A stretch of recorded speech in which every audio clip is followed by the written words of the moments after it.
Welcome to Kenton's videos. Enjoy the video. In this video, I will show how to open a Subaru Impreza key fob. Start by removing the mechanical key and inserting a small flathead screwdriver into the seam, then twist gently to release the clips and split the case.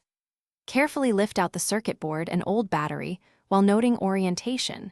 Replace with a fresh CR 2032, then realign tabs and snap the halves together, testing buttons to confirm reliable operation every time. If you're enjoying this tutorial, please subscribe and like to support the channel and see more simple recipes.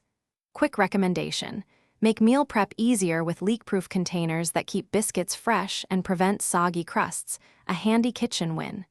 Check the description for the link and other deals if you want to pick some up. Thanks for the support. Now let's get back to the video.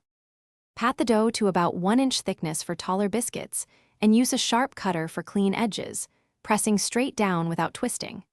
Arrange rounds close together on the tray for soft sides or spaced apart for crisper edges, then brush tops with milk or melted butter for color. Bake on a preheated tray until golden, then rest briefly before serving to set layers and maximize tenderness and flavor. Thanks for watching. Consider subscribing if we helped you.